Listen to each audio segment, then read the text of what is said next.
We should never allow the government to decide what is acceptable speech and what is unacceptable speech. We should penalize behaviors, not opinions, and not speech. If you start trying to regulate speech, you start trying to regulate thoughts, you start trying to regulate beliefs rather than behaviors, there's no way that you're not going to abridge the constitutional rights of millions of Americans.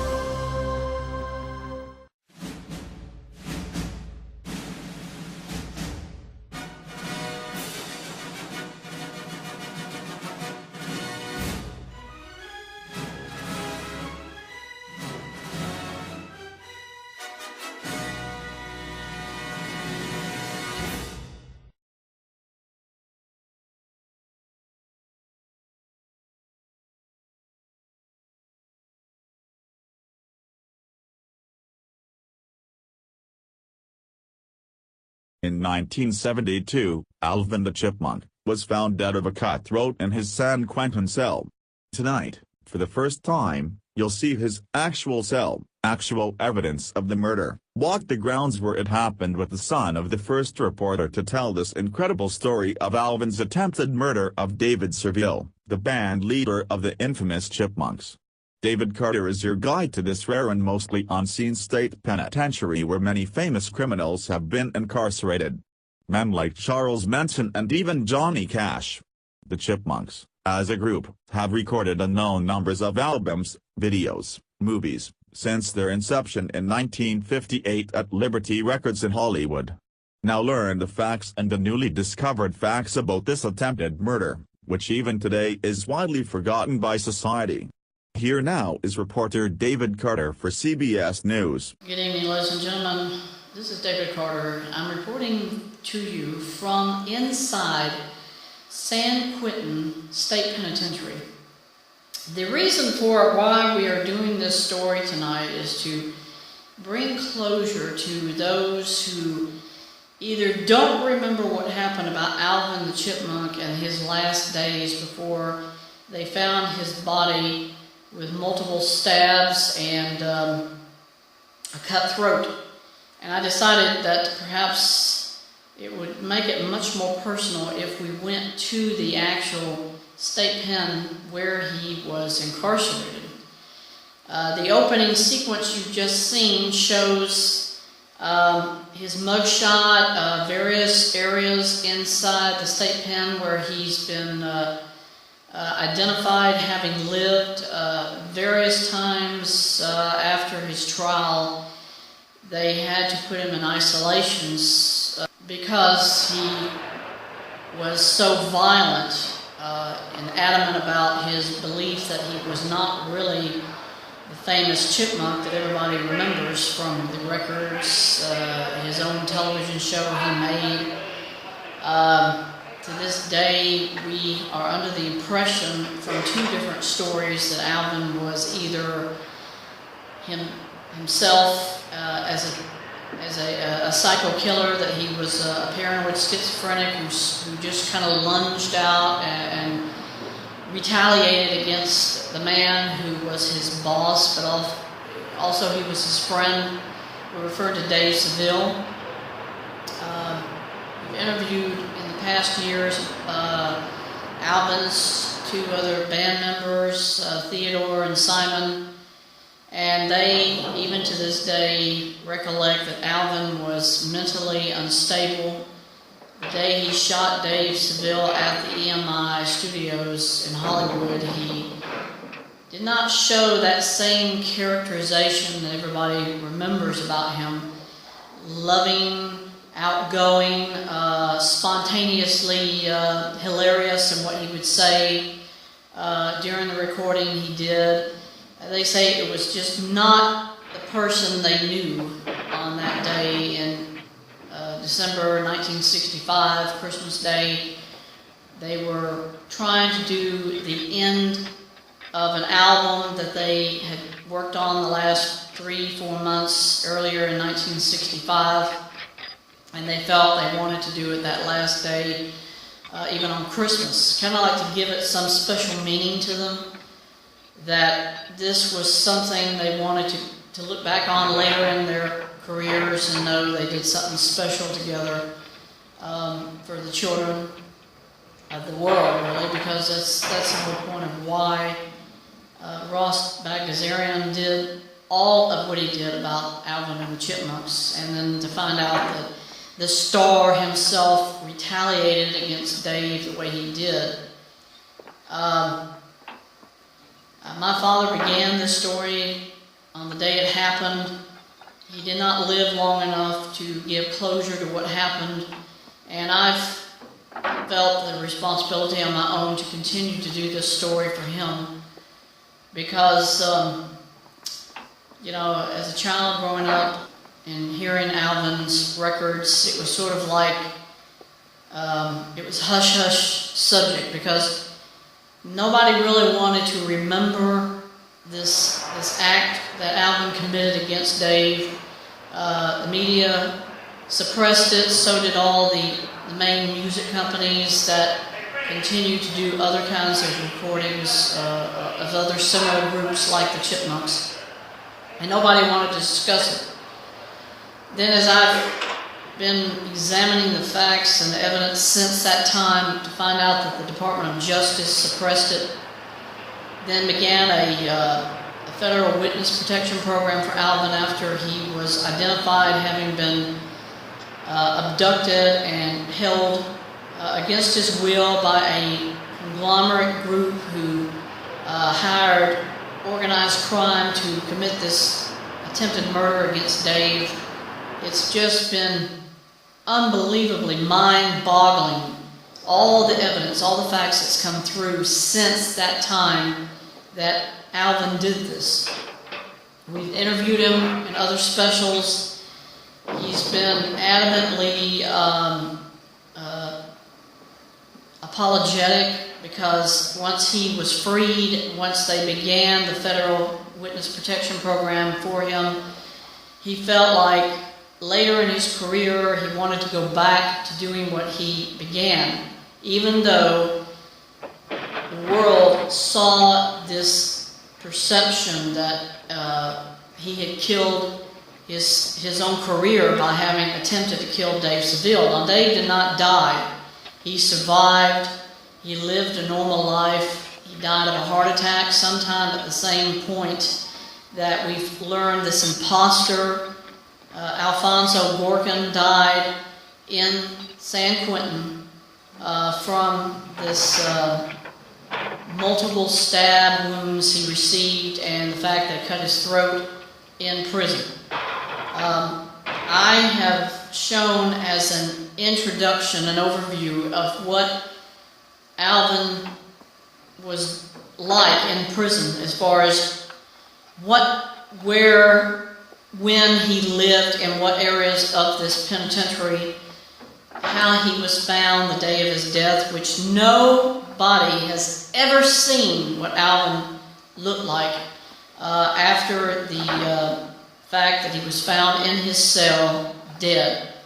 They suppressed that even as far as San Quentin itself.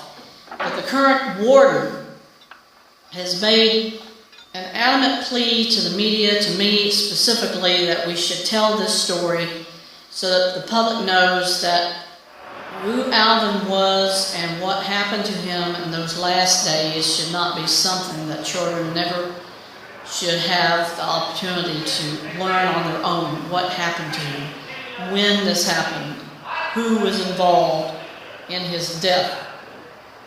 Now, I know it seems confusing to everybody watching. What am I saying here?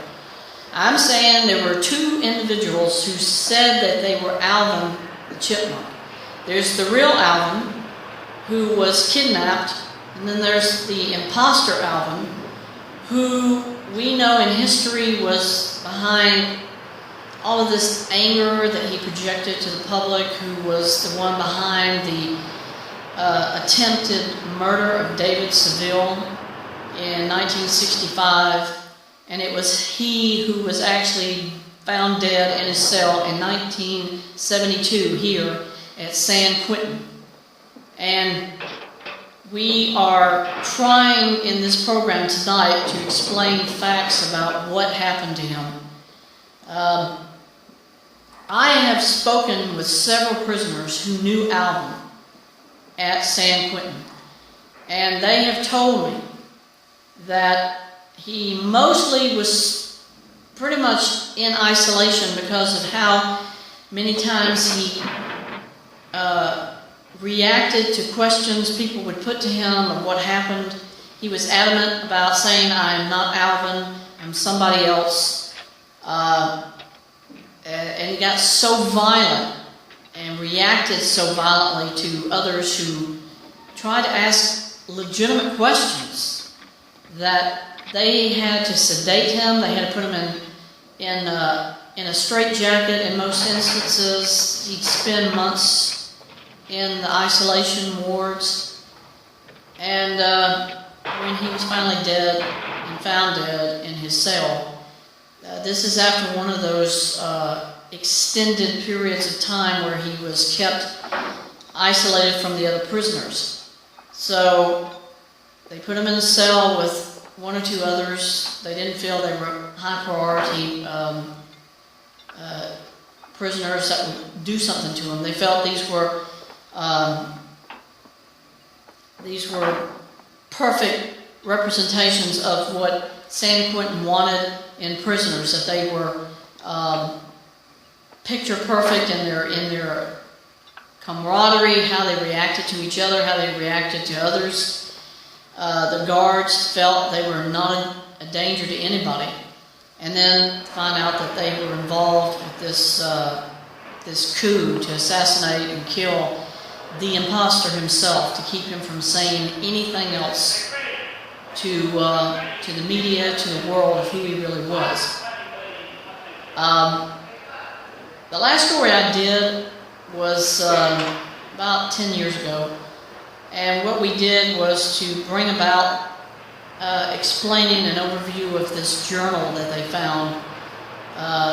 This imposter, Alfonso Gorkin, he had been writing a journal, a diary of his experiences, what he had been through, what he did for this organized crime organization. And when they found this evidence, it was really beyond just evidential, because they couldn't use it in any other trial, because now you have the only witness, the only person who was convicted, who is now dead, so they could not retry this case and bring closure of who he was and what was behind this assassination attempt against Dave Seville when it originally happened. So I am going to be back, but I want to give you a little more overview of who I saw in the prison. There is an interview with one of the prisoners I'm going to show in just a few minutes. And also, as you may know this, Charles Manson was here in San Quentin at the time that Alvin was first incarcerated. After the trial in 1969, most people forget the fact that Alvin was tried in Los Angeles, and he adamantly stated that he was not who he said he was, or people thought he was. And here we had the most significant event in history. July 1969, we went to the moon, and most people just totally eradicated from memory the fact that it was the most suppressed trial in American history. When Alvin was brought to trial, he was interrogated, he was totally all the time sedated with medication, because he was so irate and so psychopathic. They just didn't feel that it was safe for him to be in that state of mind while they were actually performing eyewitness accounts, discussing it with several others. He did testify on his own behalf, and the judge at the end of the case said that Alvin should be incarcerated for the rest of his natural life, and that he would be medically treated in prison for this deranged viewpoint that he felt he was not Alvin the Chipmunk. Now we know he wasn't. He was an imposter. But the more I stay in this prison, the more I feel like he was already on a death wish, because he knew if they could use him to try to assassinate Dave Seville, there was nothing they could not do to assassinate him. They knew he talked, he failed his mission, he knew eventually they would catch up with him, and they did, and they killed him. And to this day, there are no other accessories to this crime who are alive now. There are indirect ties to Peter Pan Industries. They were adamant about it since the first point of time when they were brought before the public as being involved in it. And now those who were involved are dead themselves. So there's nobody who has direct ties to this coup, this plot, who can give testimony anymore, because now they're dead. So, without further ado, we're going to go now to some of these other special interviews we've done. And at the end of the program, I will be back to talk a little more about what there is to say about this case. Now, subsequently, 47 years later, since it happened. San Quentin, Alvin's last home until his untimely death in 1972. Guarded day and night, spending more time in solitary confinement than with most of the general prison populace. Where did this anger come from? Why did he lash out at others, even threaten prisoners? In our search for answers, we found more questions than explanations for his bizarre behavior. One prisoner we interviewed said that Alvin's demeanor was of someone who wasn't happy and even feared for his life every second. Was Alvin able to assimilate into prison life? No, he was paranoid of everyone he interacted with. He looked for a fight. We know that he did escape from the pen a year before his death. Did he have co-conspirators who helped him? I never knew of anyone else who worked with him. That doesn't mean he didn't have help from the outside. If you remember, he disappeared for almost a month before showing up at KCHPM 660 in Hollywood. Then the police surrounded the radio station and apprehended him. Where did he get the gun, I ask you? Whoever helped him got it for him. I never heard they found that accomplice he had either. We investigated that link, but we never found anything. Zero. We attempted to interview Charlie Manson before he died, but he refused to talk about Alvin, the Chipmunk. His claim was that Alvin was even more psychopathic than he was. Laughing all the while, so we don't know if we can take his opinions seriously. He also told us that Alvin was in isolation even more frequently than Charlie Manson himself. We asked Manson if he ever had the opportunity to speak with Alvin during these isolation confinements, and he only said one word to us: baffling. Was Alvin the Chipmunk insane or just terrified from the surroundings he found himself in at San Quentin? No prisoner would ever confide in us a definitive answer to this observation. It is our opinion that whoever conspired to murder Alvin still has control within the prison itself, because even though all direct links to the crime have been found to be dead, no one in the prison would speak to us in a free train of thought. Every word they said seemed to be in a fearful way, like someone listening for them to say something they weren't supposed to talk about. Conspirator theorists say that this whole matter appears to have many similar characteristics to the assassination of President John F. Kennedy in 1963.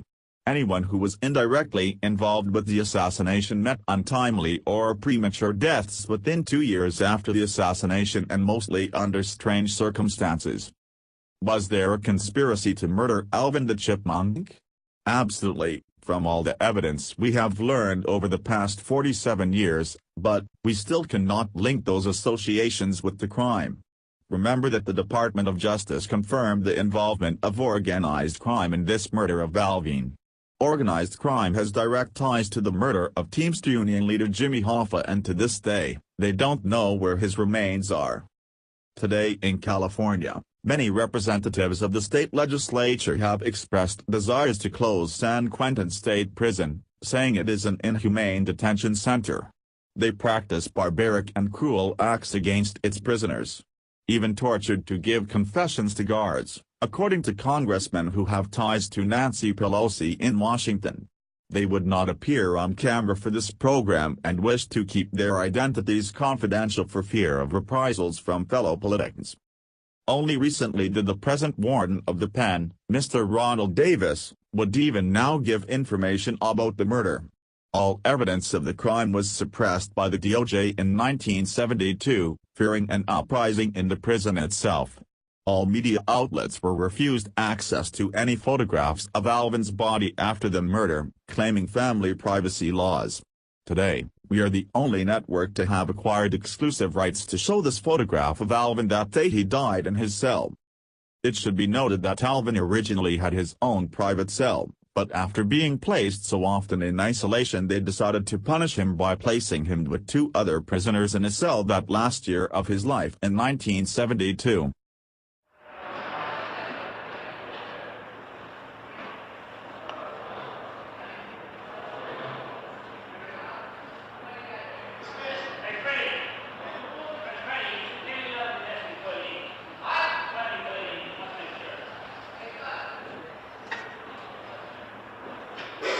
Ladies and gentlemen, I want to end the program by saying that all of us at CBS News are heartbroken about what did happen, not only to Alvin, but also to this imposter, to Dave Seville himself, what they all went through. It is, to this day, an unbelievable case that goes beyond explanation. It defiles the mind. Any group, anybody would want to perpetrate such a thing, at least at that time in history. Today, it seems like, oh, it's not unbelievable.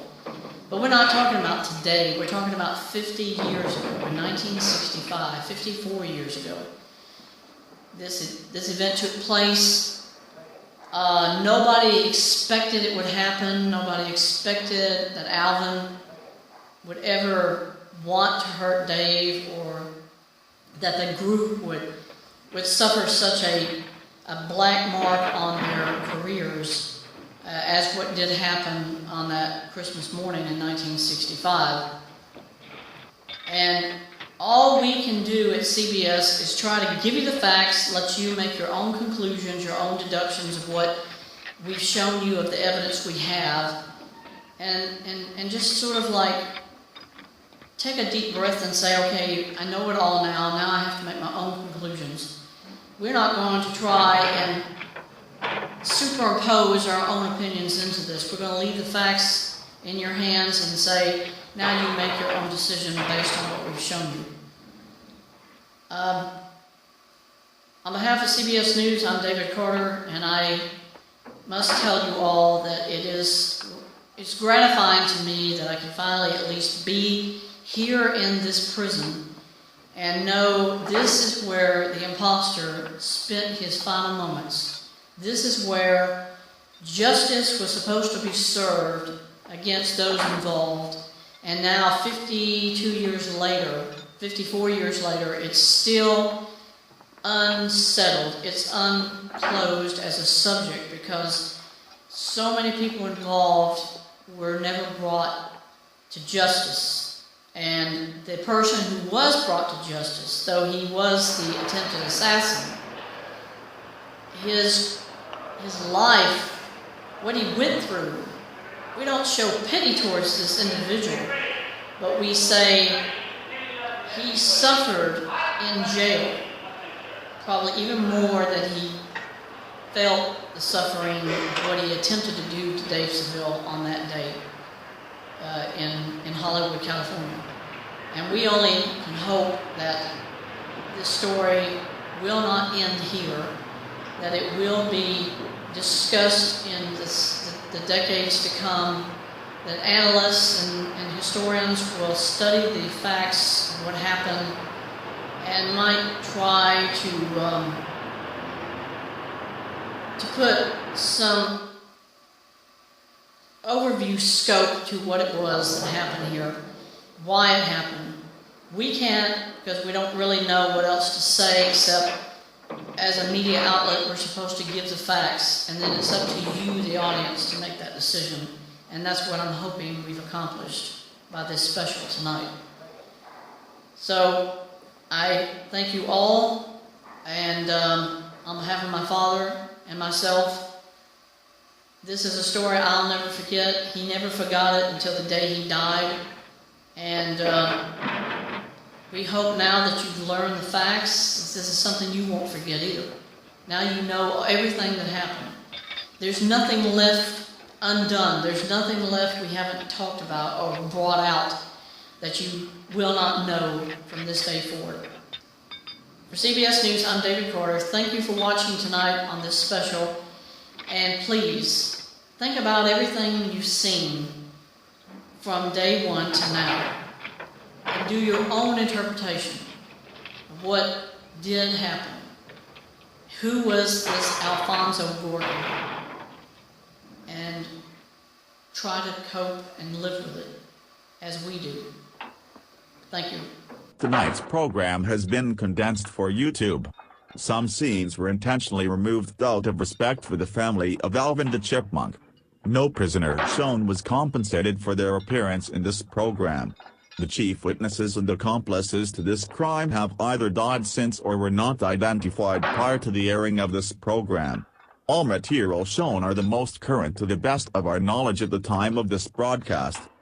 For a transcript of this program, please send $20 to Transcripts, CBS News, 1001 10th Street, New York, New York 10057. Please include the show title, Alvin the Chipmunk's Last Days at San Quentin.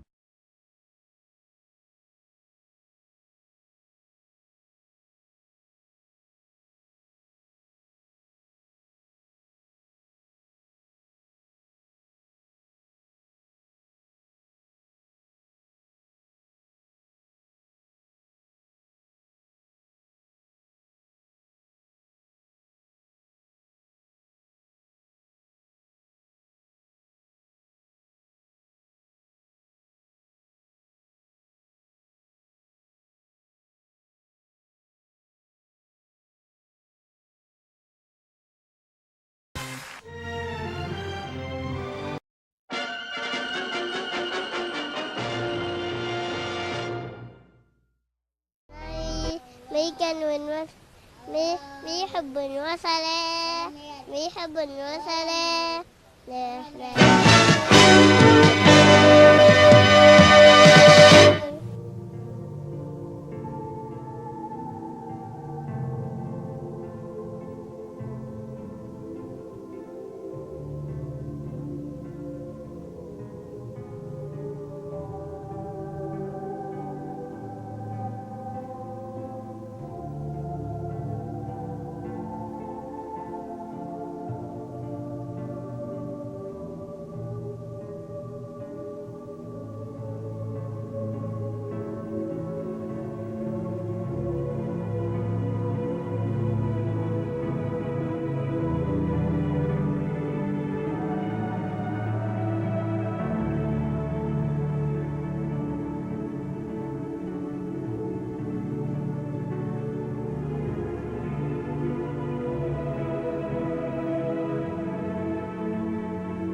His name is Omran Daknesh, just 5 years old, and his feet barely hung over the edge of a seat in an ambulance.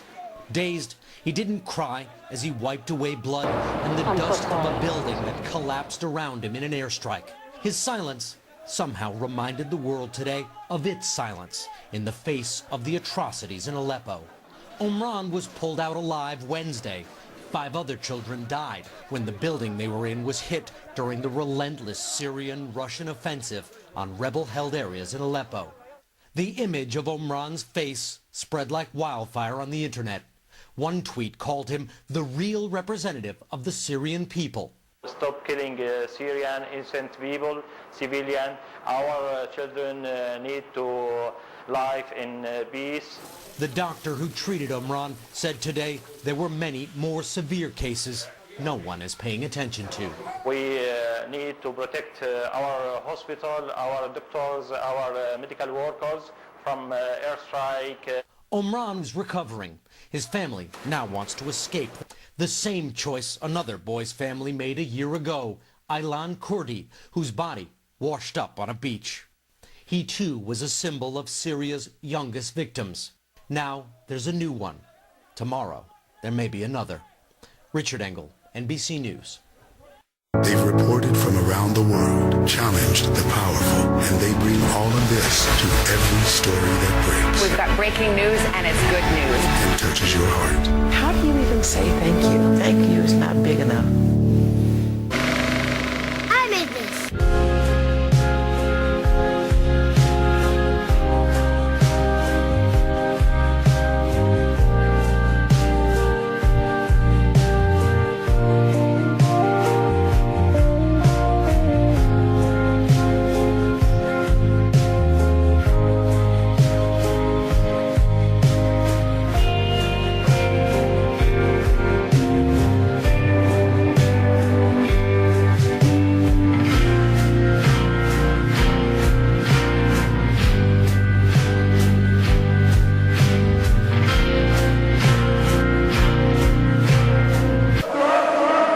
The images shocked the world. Relentless bombings. Stunned survivors.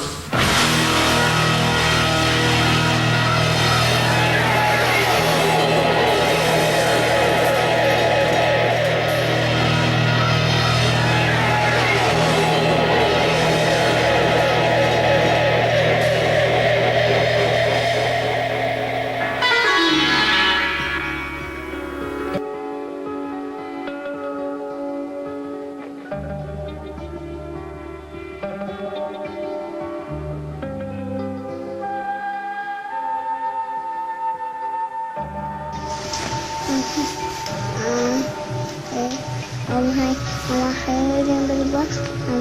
Hai, ambil cuti. Selesai.